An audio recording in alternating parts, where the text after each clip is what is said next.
अस्सलाम वालेकुम, शाम बखैर सारे पाकिस्तान और प्यारे पाकिस्तान।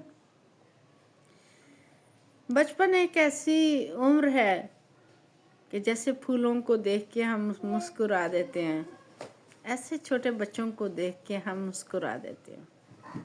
वो हमें खूबसूरत लगते हैं, हम उन्हें प्यार करते हैं, उनसे हर कोई बात करना चाहता है, उन्हें छूना चाहता है। जवानी की उम्र सबको अच्छी लगती है। जवानी इंसानों पे भी आती है, पौधों पे भी आती है, कहते हैं ना, फूलों पे भी बहार आ जाती है। लेकिन जैसे ही उम्र का आंकड़ा बढ़ने लगता है, लोग बातें बनाना शुरू कर देते हैं। हम लोगों के लिए न जाने क्यों नापसंदीदा होने लग जाते हैं। लोग हर बात में फिर ये कहना शुरू कर देते हैं, ये उसकी उम्र है ये काम करने की, वो उसकी उम्र है ये काम करने की।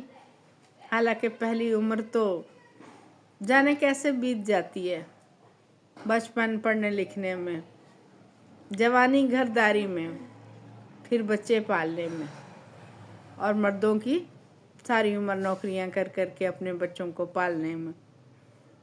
वो टाइम जब बच्चे थोड़े बड़े हो जाते हैं, हमारे पास वक्त होता है थोड़ा अपने लिए, तब अगर हम अपनी ज़िंदगी जीना चाहते हैं तो तब लोग हमें जीने ही नहीं देते। फिर वो उम्र के ताने शुरू हो जाते हैं। सन 40 के बारे में कहा जाता है कि ये वो उम्र है जिसे कुरान करीम ने एक ख़ास दुआ से नवाजा है, यहाँ तक कि वो अपनी पुख्तगी को पहुँचा और 40 साल का हो गया तो कहा, ऐ मेरे रब, मुझे तौफीक दे, मैं तेरी नेमत का शुक्र अदा करूं, और जो तूने मुझ पर और मेरे वालिदैन पर फरमाई, और ये कि मैं वो नेक अमल करूं जो तुझे पसंद हो। और ऐ मेरे रब, मेरी औलाद को नेक बना, और मैं तेरी तरफ रुजू करता हूँ और मैं फरमाबरदारों में से हूँ।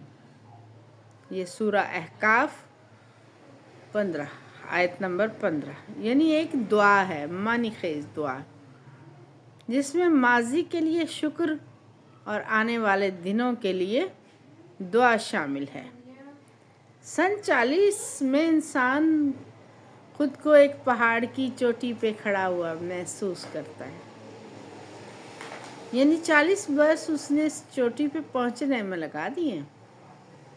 फिर वो ढलान पर नज़र डालता है, पीछे की जा रही, अब उसे नज़र आता है कहीं दूर अपने बचपन, और फिर सेंटर में कहीं जवानी की झलकियाँ दिखाई देती हैं जो जाने कब गुजर गई, और इनकी खुशबू से अपने दिल में महसूस होती है और लगता है कि ये तो कल ही की बात थी। अब वो पहाड़ की चोटी पे खड़ा है, वो दूसरी जानिब देख रहा है। अब उसे ज़िंदगी के जो बाकी मरहले हैं ना, वो बहुत करीब महसूस हो रहे हैं। टॉप की जो एज थी वो तो हमने गुजार ली, अब तो उतरने का जो अमल है ना, आप देखें, अगर हम पहाड़ पे चढ़ते हैं ज़ोर लगता है, टाइम लगता है, लेकिन जब हम उतराई शुरू करते हैं, कभी किसी ने पहाड़ से उतरने का जिसने एक्सपीरियंस किया है वो बड़े अच्छे से जानता है, और मैं बड़े अच्छे से जानती हूँ कि जब हम पहाड़ से उतरने का अमल शुरू करते हैं ना, तो चौंका हम नीचे की तरफ आ रहे होते हैं तो फिर ब्रेक नहीं लगती, फिर खुद ब खुद तेज़ मतलब एक दौड़ होती है। इसलिए गाड़ियाँ जो है उतारते हुए वो बंद कर देते हैं, गाड़ी खुद ब खुद नीचे की जानिब जा रही होती है। तो अब वो टाइम आ गया है कि जब तेज़ी के साथ ज़िंदगी अपने अख्ताम की जानिब जा रही है। ये उम्र होती है सोचने समझने की, इसमें हम बच्चों के जज्बात समझ सकते हैं, बूढ़ों के जज्बात समझ सकते हैं, बच्चे किस बात पे खुश होते हैं वो महसूस कर सकते हैं। अब 40 की दुहाई में अपने बालों में सफ़ेदियाँ हम देखने लगते हैं, आँखों की रोशनी धीरे धीरे कम होने लगती है, और ये ऐनक हमारी ज़िंदगी का हिस्सा बन जाती है। اور 40 کی عمر میں ہم پہلی بار ایکسپیرینس کرتے ہیں جب بازار کے لوگ ہمیں باجی نہیں خالہ بلاتے ہیں، اور مردوں کو بھائی نہیں چاچا بلاتے ہیں۔ شروع میں ہمیں عجیب لگتا ہے، یار ہمیں خالہ کہہ دیا، یار یہ چاچا بلا رہے ہیں، لیکن پھر ہم اس چیز کو ایکسیپٹ کرنا شروع کرتے ہیں، عمر کو ہم ایکسیپٹ کر لیتے ہیں کہ ہاں اب ہم جو ہے نا آ گئے ہیں اس جگہ پر جہاں ہم یہی کہلائے جائیں گے۔ پھر زندگی کی عمر کا بحران جو ہے نا وہ شروع ہو جاتا ہے، جس میں سخت سوال ہیں۔ بچے پوچھتے ہیں، لوگ پوچھتے ہیں، آپ نے اپنے کام میں کیا حاصل کیا؟ ساری زندگی لگا دی، کیا کیا؟ فیملی کے لیے کیا کیا جی؟ اپنے زندگی میں کیا حاصل کیا؟ حالانکہ ہم بچوں کی زندگی بناتے بناتے اپنا ٹائم کھو دیتے ہیں، اپنے آپ کو کہیں اگنور کر دیتے ہیں۔ ہم اپنے رب کے ساتھ وہ تعلق نہیں کرتے جو اس عمر میں ہمیں رب کے ساتھ بنا لینا چاہیے تھا۔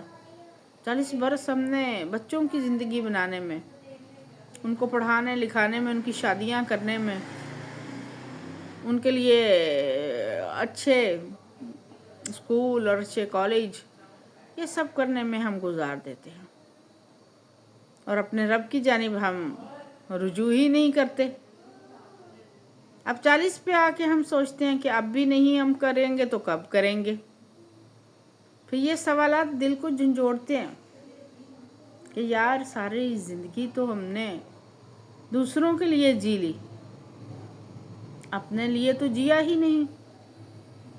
وقت کی رفتار بہت تیز ہے، اور بچپن میں ہم جس سے 40 کی عمر والے افراد دنیاوی خواہشات پوری سمجھتے تھے، آج یہاں آ کے ہمیں محسوس ہوتا ہے کہ بہت کچھ تو ابھی باقی تھا، بہت کچھ تو ہم نے حاصل کیا ہی نہیں۔ 40 کی دہائی میں ہمیں اپنے ارد گرد چیزوں کی حقیقی سمجھ میں آنے لگتی ہے۔ جب والدین وہی باتیں کہتے تھے ہمیں سمجھ نہیں آتی تھی، تب وہ کہتے تھے جب تم 40 کے ہو جاؤ گے تم تب سمجھو گے، اور واقعی جب ہم سمجھتے ہیں تو اس سمجھ کا شاید کوئی فائدہ ہی باقی نہیں رہتا۔ اب اگر وہ زندہ ہوتے تو شاید کچھ فائدہ ہوتا، ہم ان کے ساتھ کچھ بہتر ٹائم سپینڈ کرتے، ہم ان کی کچھ بہتر خدمت کرتے۔ لیکن وہ کیا کہتے ہیں نا، جب چڑیاں چگ گئیں کھیت، تو اب وہ وقت آ گیا ہے کہ جب چڑیاں چگ گئیں کھیت، اب نہ والدین ہیں، نہ بچپن ہے، نہ بہن بھائی ساتھ ہیں کہ ہم کوالٹی ٹائم اب ان کے ساتھ ہم سپینڈ کر سکیں۔ اب اپنی ماضی کی غلطیوں کوتاہیوں کو پہچانے اور بس متوازن اور دانا شخصیت، یہ آخری عمر دراصل فصل کاٹنے کا وقت ہے، جس میں ہم اپنے ماضی کے اعمال کا نتائج دیکھنا شروع کرتے ہیں۔ لیکن اب جو ہے نا تبدیلی اس وقت پہ ممکن نہیں رہتی۔ ہاں جتنا ٹائم ہمارے پاس ہے اس میں اللہ آپ کے اور میرے دل کو روشن کر دیں، اور ہم دین کی جانب اب بھی رجوع کر لیں، اور اپنے سینے کو اللہ کی محبت سے بھر لیں۔ ہائے کس موڑ پہ آیا ہمیں جینے کا ہنر، ہائے کس موڑ پہ آیا ہمیں جینے کا ہنر، انگلیاں کٹ گئیں تب ہوش کے ناخن آئے، انگلیاں کٹ گئیں تب ہوش کے ناخن آئے۔ اللہ میرے والدین، آپ سب کے والدین جن کے دنیا سے جا چکے ہیں، ان کی مغفرت فرمائے۔ اللہ تعالیٰ آپ کی اور میری مشکلوں کو آسانیوں میں تبدیل فرمائے، اور ہمیں صراط مستقیم کا رستہ دکھائے۔ آپ سب سے آخر میں میری یہی ریکویسٹ ہوتی ہے کہ برائے مہربانی میرے چینل کو کر دیں سبسکرائب، اپنی دعاؤں میں رکھا کریں مجھے یاد، اور اچھے سے کمنٹ۔ انڈیا والوں بہت شکریہ آپ کے کمنٹس کا، बस उसमें जान जून ना लिखा करो, बाकी